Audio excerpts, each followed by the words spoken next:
مخلوقات کی تخلیق کی اور ہر ایک کے لیے اپنا اپنا دائرہ اور حدود کو متعین کیا۔ ان میں سے انسان کو اللہ تبارک و تعالیٰ نے سب سے زیادہ ذمہ داری کے ساتھ پیدا کیا، اور اللہ تبارک و تعالیٰ نے بالخصوص انسان اور جنات کو جس بات پر مامور کیا وہ یہ ہے کہ انسان اور جنات خالصتاً اللہ تبارک و تعالیٰ کی تابعداری اور فرمانبرداری کریں۔ بقیہ جتنے بھی مخلوقات میں اس دنیا کے اندر اللہ تبارک و تعالیٰ نے ان ساری مخلوقوں کو گویا انسان کے تابع کر دیا، انسان کی نفع اور ان کی فلاح اور ان کی بہبود کے لیے اس سب کو بنایا۔ یہ جو ہم دنیا کے اندر چاند، ستارے، سورج، آسمان، زمین، پہاڑ، دریائے اور چرند پرند جو بھی مخلوقات چاہے وہ جاندار ہو یا بے جان ہو دیکھ رہے ہیں، یہ سب کے سب گویا کہ انسان کی خدمت کے اوپر معمول ہے۔ اب یہ ایک الگ چیز ہے کہ ہر انسان ہر ایک مخلوق کی خدمت کو پہچان پاتا ہے یا نہیں پہچان پاتا، وہ ایک الگ معاملہ ہے، لیکن اللہ تبارک و تعالیٰ نے ان تمام مخلوقات کو انسان کے تابع کیا ہے، انسان کی فرمانبرداری کے لیے گویا کہ ان کو بنایا ہے، اور اللہ نے انسان اور جنات کو اپنی فرمانبرداری کے لیے خاص کیا ہے۔ فرمانبرداری کا مطلب ہے کہ انسان جس چیز سے جو کام لینا چاہے بلا چون چرا کے وہ ان کے تابع ہو جائے۔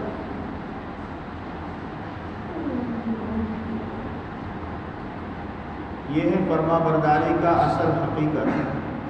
کہ اس کے اندر انسان کو بہت زیادہ عیل و حجت کی ضرورت نہ پڑے، لیکن اس کے لیے اللہ تبارک و تعالیٰ نے ایک بہت بڑی شرط رکھی ہے، ایک بہت بڑا اصول ان کے سامنے رکھا ہے کہ جب انسان اس اصول کا پابند ہو جائے، اس شرط کو پورا کرنے کے لیے اپنے آپ کو تیار کر لے، تو پھر یہ ساری مخلوقات ان کے تابع اور فرمانبردار ہو جائیں۔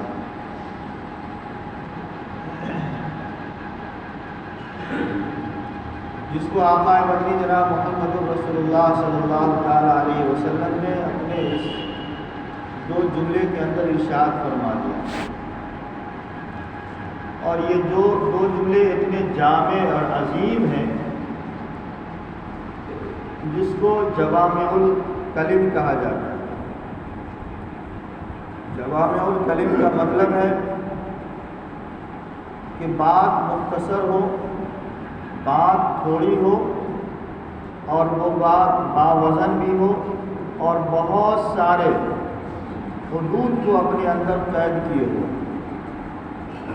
یعنی مختصر بات کے اندر بہت سارے امور داخل ہو جائیں، بہت سارے معاملات داخل ہو جائیں، اس کو جوامع الکلم کہا جاتا ہے۔ اور یہ خصوصیت ہے اس پورے جہان کے اندر پیارے آقا جناب محمد رسول اللہ صلی اللہ تعالیٰ علیہ وسلم، چنانچہ ایک موقع سے آپ صلی اللہ علیہ وسلم نے تمام انبیاء پر اپنی فضیلت کو ثابت کرتے ارشاد فرمایا کہ اللہ نے ہم کو جوامع الکلم بنایا، یعنی میری بات کے اندر اختصار ہے، بات کم ہے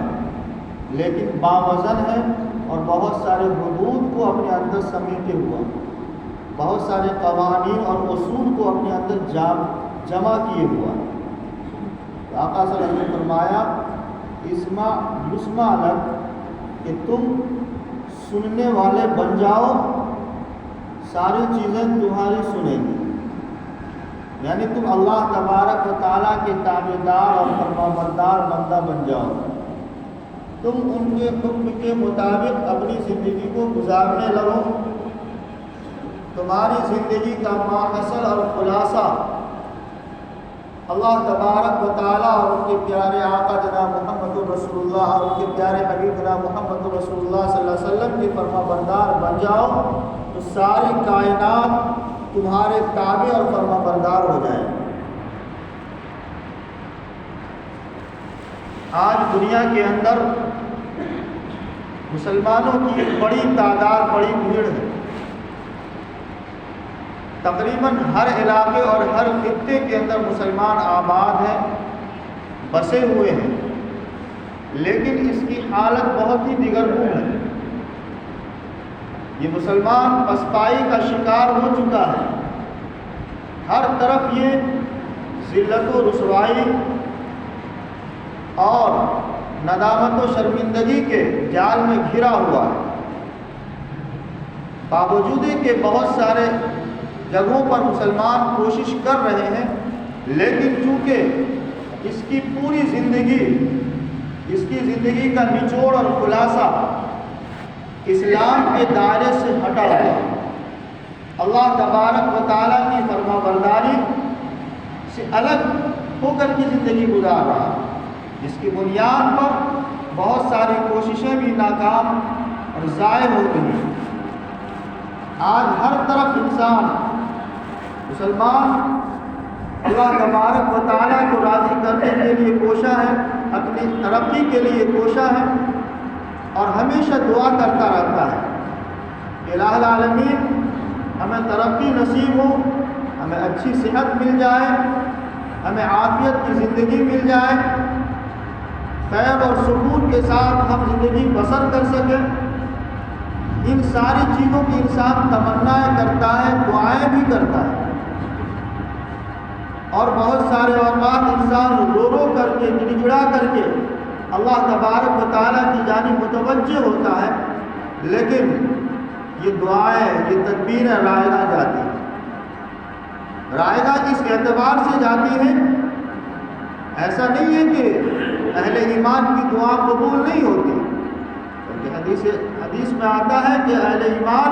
جو اللہ تبارک و تعالیٰ کی طرف متوجہ ہوتا ہے، اللہ کے سامنے روتا گڑ گڑاتا ہے، عاجزی انکساری کا اظہار کرتا ہے،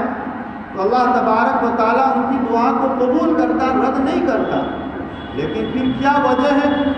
کہ اتنی ساری کوششوں کے باوجود آج ہم ہر طریقے سے ذلیل و رسوا ہو رہے ہیں؟ اس کی بنیادی وجہ یہ ہے کہ ہم نے اللہ تبارک و تعالیٰ کی فرمانبرداری کو چھوڑا ہوا، ہم نے اللہ تبارک و تعالیٰ کے حکم کے خلاف اپنی زندگی کو گزارنے کی کوشش کی ہے۔ کوشش اس بات کی ہونی چاہیے کہ ہم اللہ کے تابعدار ہو جاتے، ہم اللہ کے حکم کے مطابق اپنی زندگی کو گزارتے، لیکن کوشش اس کے برخلاف ہے۔ تو پیارے آقا صلی اللہ علیہ وسلم نے فرمایا کہ جب تک تم اللہ تبارک و تعالیٰ کی نہ سنو گے، جب تک تم اللہ تبارک و تعالیٰ کے احکام کی پابندی نہ کرو گے، جب تک تم اللہ تبارک و تعالیٰ کی عبادت کے اندر، ریاضت کے اندر اپنے آپ کو مصروف نہ کرو گے، اس وقت تک اللہ تبارک و تعالیٰ تمہاری بھی نہیں سنے گا۔ یعنی اس دنیا کے اندر نتیجہ خیز معاملہ سامنے نہیں آئے گا۔ ہم چاہتے ہیں کہ اس دنیا کے اندر ہمیں ترقی مل جائے، ہمیں کامیابی مل جائے، ہم فلاح اور بہبود کو چھو لیں، اور دنیا ہمارے سامنے سرنگوں ہو جائے، دنیا کی طاقتیں ہمارے تابعدار ہو جائے، لیکن یہ نتیجہ سامنے نہیں آتا۔ یہ بات الگ ہے کہ ان کی دعا اللہ تبارک تعالیٰ قبول تو کرتا ہے، لیکن ان کے ان معاملات کو آخرت پر منحصر کر کے چھوڑ دیتا ہے، دنیا میں نتیجہ خیز نہیں ہوتا۔ اس کی بنیادی وجہ یہی ہے جو پیارے آقا صلی اللہ علیہ وسلم نے ارشاد فرمایا ایک مختصر سے جملے کے اندر کہ تم اللہ تبارک و تعالیٰ کی تابعداری، ان کی فرما برداری کے اندر لگ جاؤ تو اللہ تبارک و تعالیٰ تمہارے ایک ایک اشارے کا خیال رکھے گا اور تمہاری مرضی کے موافق فیصلے کرے گا۔ چنانچہ صحابہ کرام رضوان اللہ تعالی علیہم اجمعین، بزرگان دین اہل اللہ نے اپنی زندگی کو کھپایا ہے، اپنے سر کو دھنا ہے، اپنی زندگی کو اس راہ پر ڈالا ہے جس راہ کو لے کر کے پیارے آقا جناب محمد رسول اللہ صلی اللہ علیہ وسلم اس دنیا کے اندر تشریف لائے، جن کی تربیت، جن کی تعلیم پیارے آقا صلی اللہ علیہ وسلم نے پوری انسانیت کو دی۔ اس کے اوپر انہوں نے اپنے آپ کو جب ڈھالا تو وہ لوگ کامیاب ہوئے، ان کی باتوں کے اندر وزن پیدا ہوا، اور جس طریقے سے انہوں نے چاہا دنیا کے اوپر حکومت کی، دنیا کی ساری چیزوں پر اس کا کنٹرول ہوا۔ چنانچہ روایات میں آتا ہے حضرت عمرو بن عاص رضی اللہ تعالی عنہ بڑے جلیل قدر صحابی رسول ہیں، ایک موقع سے ایک بڑی جماعت فوج کا لے کر کے افریقہ کی طرف روانہ ہوئے۔ جاتے جاتے افریقہ کے جنگل کے قریب جب پہنچے تو وہاں اس اسلامی فوج کو وہاں پڑاؤ کی ضرورت محسوس ہوئی، ایک اسلامی چھاؤنی بنانے کی ضرورت انہوں نے محسوس کی، لیکن معاملہ بڑا سنگین تھا، معاملہ بڑا ہی کٹھن تھا۔ وہ یہ کہ افریقہ کا جنگل جو آج تک مشہور ہے دنیا کے ساری جنگلوں میں، جو بڑے ہی وحشتناک، جو بڑے ہی خوفناک جنگل ہے، کہ اس جنگل کے قریب سے کسی کا دن کے حصے میں گزرنا بھی بڑا دشوار ہے۔ جو شخص بھی اس کے قریب سے گزر جاتا ہے شاید ہی کسی کی جان بچ سکے۔ الغرض اسلام کی یہ سپہ سالار اور اسلام کی یہ جماعت وہاں جا کر کے ٹھہرتی ہے۔ اب معاملہ یہ ہے کہ ایسے وحشتناک جگہ پر کیسے ٹھہرا جائے کہ جہاں کے ہر موذی جانور انسان کا دشمن بنا ہوا، دیکھتے دیکھتے وہ اچک لیتا ہے۔ لیکن پیارے آقا جناب محمد رسول اللہ صلی اللہ علیہ وسلم کے یہ دیوانے، ان کو یقین تھا، ان کو اعتماد تھا، اور یہ اس بات کو جانتے تھے کہ میرا اعتماد، میرا یقین، میرا بھروسہ ایک اللہ کی ذات کے اوپر ہے، میرا ایمان جناب محمد رسول اللہ صلی اللہ علیہ وسلم کے لائے ہوئے دین اور شریعت کے اوپر ہے۔ اس لیے دنیا کی کوئی طاقت ہمارے اوپر حاوی نہیں ہو سکتی، دنیا کی کوئی قوت، دنیا کا کوئی اثر ہم پر اثر انداز نہیں ہو سکتا۔ چنانچہ روایات میں آتا ہے کہ حضرت عمرو بن عاص رضی اللہ تعالی عنہ نے فیصلہ کیا کہ قیام یہی کرنا ہے، پڑاؤ یہی ڈالنے ہیں اور اسلامی چھاؤنی یہیں پر بنانے ہیں۔ اور انہوں نے آگے بڑھ کر کے جنگل کی طرف مخاطب ہو کر کے، ان جانوروں کی طرف مخاطب ہو کر کے ایک آواز لگائی کہ اللہ کی مخلوق، اس جنگل کے اندر رہنے والی جتنی بھی جانور ہیں، میں بإذن الہی حکم دیتا ہوں، میں غلامان مصطفیٰ ہوں، میں اس بات کا آرڈر کرتا ہوں کہ جتنے بھی اس جنگل کے اندر جانور ہیں سب کے سب اس علاقے کو خالی کر دیں، یعنی جس علاقے کے اندر میرا پڑاؤ ہونا ہے، میری فوج کو ٹھہرنا ہے، اس علاقے کو یہ تم لوگ خالی کرو۔ اب اس اعلان کے بعد اگر کوئی تم میں سے مجھے نظر آ گیا تو اس کو میں قتل کر دوں گا، اس کو مار دوں گا۔ اب یہ آواز ایک انسان کی آواز ہے، یہ آواز پوری جنگل تک کیسے پہنچے گی؟ اللہ تبارک و تعالیٰ نے اس صحابی رسول سالار اسلام کی آواز کو جنگل کے ایک ایک جانور کے کان تک پہنچایا، اور مارے دہشت اور وحشت کے جنگل کے وہ جانور جو اب تک ایک دوسرے پر حملہ کرنے والے تھے اور ایک دوسرے کو مار اور پھاڑ کھانے والے تھے، وہ خود دہشت میں آ جاتے، ان کے اوپر خود خوف طاری ہو جاتا ہے، اور وہ وہاں سے اس علاقے کو خالی کر کے دور دراز علاقے میں چلے جاتے ہیں۔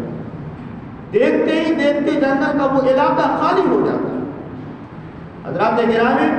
مورخین نے لکھا ہے اور تاریخ اس بات پر شاہد ہے کہ دنیا میں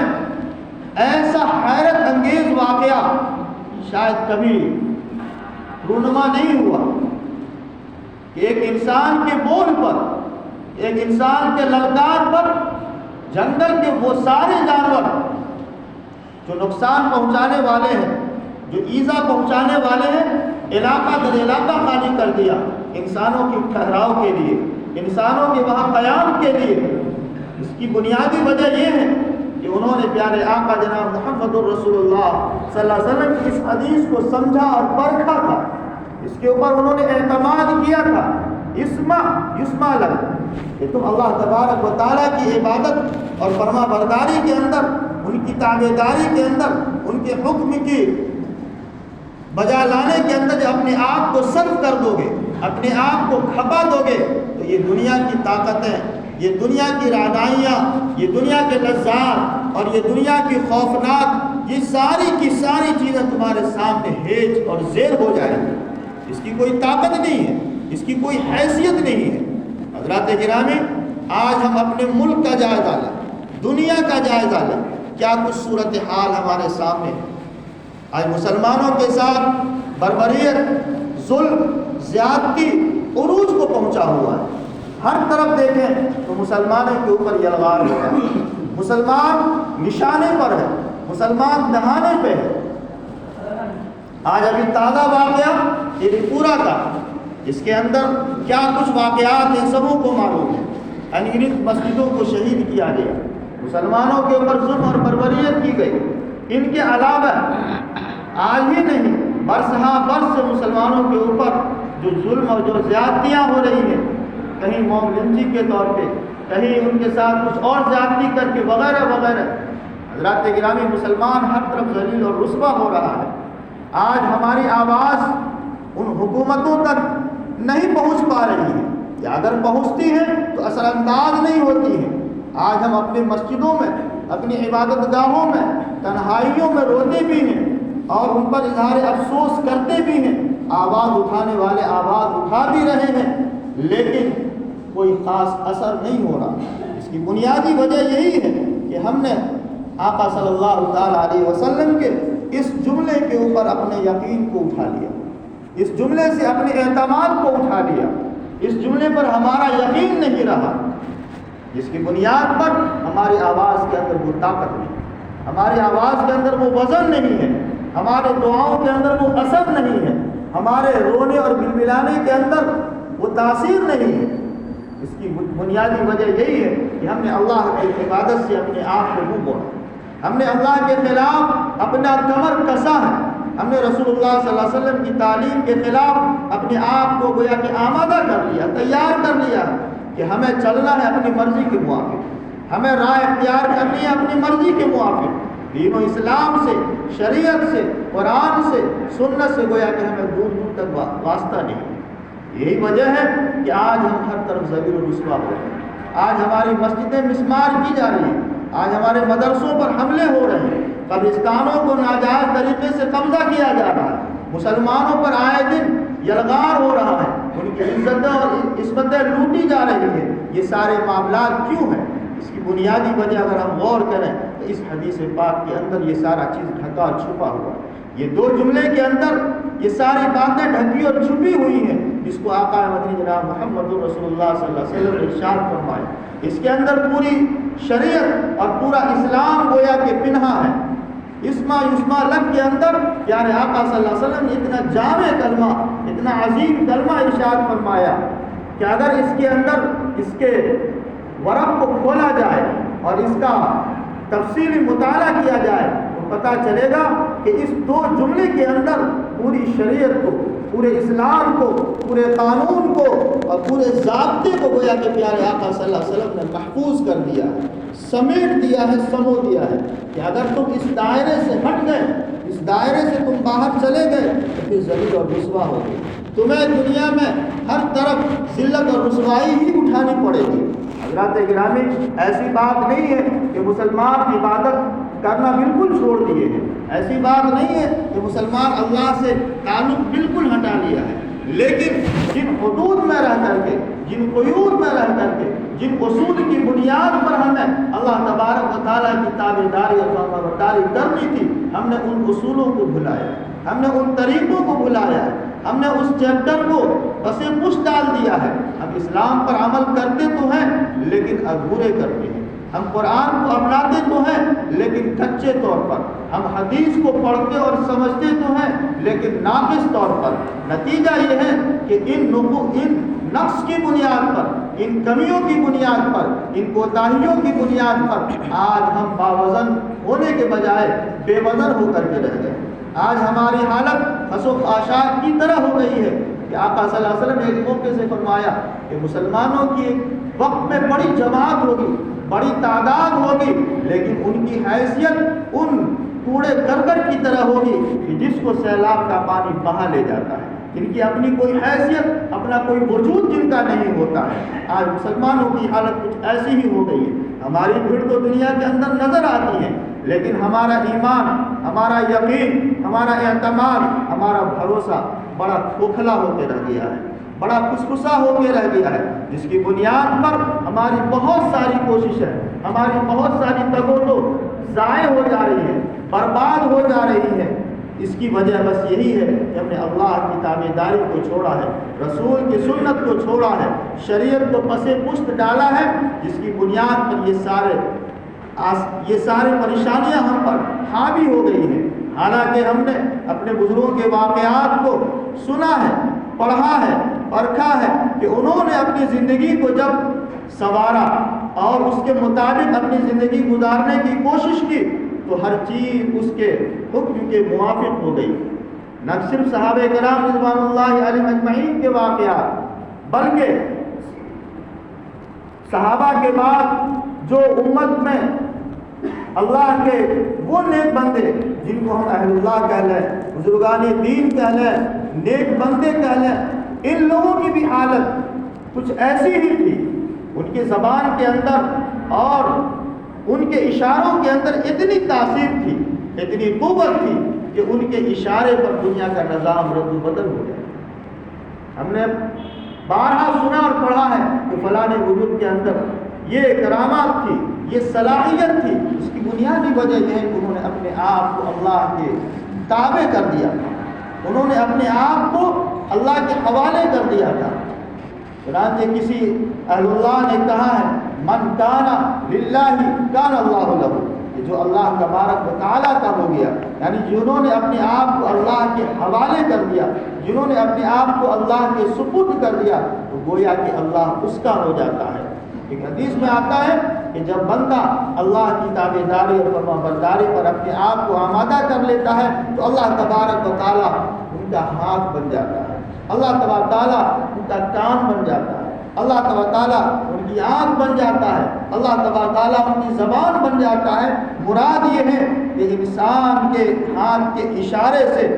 جو وہ چاہتا ہے وہ عمل ہو جاتا ہے. انسان کی زبان سے نکلی بات کا ایک وزن ہوتا ہے. انسان جو کچھ دیکھتا ہے گویا کہ حق دیکھتا ہے. چنانچہ ایک بہت بڑے بزرگ حضرت ابراہیم بن ادہم رحمۃ اللہ علیہ کے بارے میں آتا ہے کہ ایک مرتبہ مکہ مکرمہ کے اندر پہاڑ کے اوپر کھڑے ہو کر کے لوگوں کے درمیان واعظ اور نصیحت کر رہے ہیں، لوگوں کو سمجھا رہے تھے کہ اے لوگوں، اللہ تبارک و تعالیٰ نے تمہیں اپنی عبادت کے لیے، اپنی ریاضت کے لیے، اپنی تابعداری کے لیے پیدا کیا، بنایا ہے. اور اللہ تبارک تعالیٰ نے ان دنیا کی ساری مخلوق کو تمہاری تابعداری کے لیے بنایا، تمہاری اطاعت اور فرما برداری کے لیے بنایا. یعنی انسان کو اللہ نے خالص اپنے لیے بنایا کہ انسان میری عبادت کرے، میری تابعداری کرے، میری فرما برداری کرے. اور یہ سارے مخلوقات چاہے وہ چھوٹے ہو یا بڑے، ان کو اللہ نے گویا کہ انسان کے حوالے کیا ہے، انسان کے تابع کیا ہے. چنانچہ انہوں نے مثال کے طور پر فرمایا کہ یہ پہاڑ کو بھی اگر تم اشارہ کر دو تو یہ پہاڑ بھی چلنے پر مجبور ہو جائے. حالانکہ ہمارا آپ نے دیکھا ہے، پرکھا ہے، سمجھا ہے کہ پہاڑ اللہ کی مخلوق میں سے وہ مخلوق ہے جو ہلتی ڈولتی نہیں، وہ بالکل منجمد ہوتی ہے، اپنی جگہ گڑی ہوئی ہے، بہت مضبوط ہے، وہ گویا کہ ایک تیر کے طور پر زمین میں گڑی ہوئی ہے. لیکن جب اللہ کے بندے ان کی طرف اشارہ کر دیں اور ان کو اذن دے دیں، حکم دے دیں، تو پہاڑ بھی اپنی جگہ سے ٹل جاتا ہے، ہل جاتا ہے. چنانچہ حضرت ابراہیم بن ادہم رحمۃ اللہ علیہ ابھی واعظ کر ہی رہے تھے اور لوگ ایک تمثیل کے طور پر، ایک مثال کے طور پر سمجھا رہے تھے کہ اگر تم ان پہاڑ کو بھی اگر اجازت دے دو، اشارہ کر دو، تو یہ پہاڑ بھی چل پڑے۔ ابھی انہوں نے اجازت نہیں دیا، اس جملے کا سننا تھا کہ روایات میں آتا ہے پہاڑ اپنی جگہ سے کھسکنا شروع ہو گیا، کھسکنا شروع ہو گیا۔ حضرت ابراہیم بن ادھم رحمۃ اللہ علیہ کہتے ہیں کہ پہاڑ، میں نے تم کو کھسکنے کا نہ تو حکم کیا نہ اشارہ کیا، میں تو لوگوں کو سمجھا رہا ہوں، لوگوں کو بتا رہا ہوں کہ اگر تم اللہ کی عبادت کے اندر اپنے آپ کو مصروف کر لیے، اگر تم اللہ کی تابعداری کے اندر اپنی زندگی کو کھپا لیے،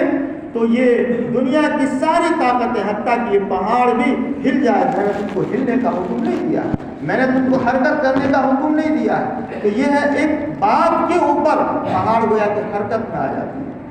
چنانچہ عمر بن خطاب رضی اللہ تعالیٰ عنہ کے بارے میں آتا ہے کہ ان کے زمانے میں سخت زلزلہ آ گیا اور پوری زمین حرکت میں آ گئی۔ عمر بن خطاب رضی اللہ تعالیٰ عنہ نے زمین کی طرف اشارہ کیا اور زمین کو مخاطب کیا، یا زمین، کیا میں نے تیرے اوپر انصاف نہیں کیا؟ کیا میں نے میری حکومت کے اندر کوئی ایسا عمل ہوا جو ناانصافی ہو؟ کیا میں نے اللہ کے احکام کو تیرے اوپر نافذ نہیں کیا؟ کیا میں نے رسول اللہ صلی اللہ علیہ وسلم کی شریعت کو تمہارے اوپر نافذ نہیں کیا؟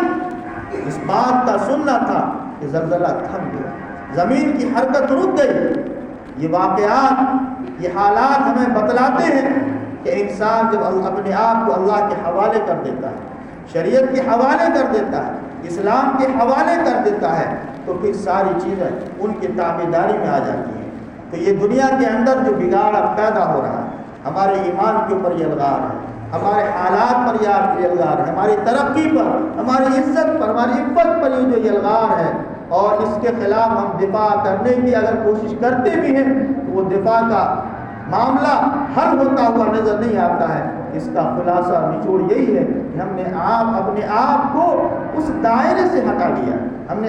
اپنے آپ کو اس زاویے سے ہٹا لیا ہے، جو دائرہ، جو زاویہ، جو اصول اللہ نے اور اللہ کے رسول صلی اللہ علیہ وسلم نے ہم اور آپ کو دیا ہے، اس سے ہم نے اپنے آپ کو الگ کر لیا ہے۔ یہی وجہ ہے کہ دنیا کے اندر حالات ایک کے بعد دوسرے، دوسرے کے بعد پھر تیسرے آتے جا رہے ہیں، اور یہ حالات تھمنے کے بجائے بڑھتے ہی جا رہے ہیں، اور ظلم و زیادتی کا گویا کہ طوفان آ چکا ہے اور آ رہا ہے۔ اللہ تبارک تعالیٰ سے دعا ہے کہ اللہ تعالیٰ ہم سبوں کو ان طوفانوں سے، اس ظلم و زیادتی سے ہم سبوں کی حفاظت فرمائے، اور ہم سبوں کو اللہ تعالیٰ اپنی تابعداری، اپنی فرما برداری پر لگا کر کے اللہ تعالیٰ ہمیں اپنی رضا نصیب عطا فرمائے۔ آمین۔ وآخر دعوانا الحمد للہ رب العالمین۔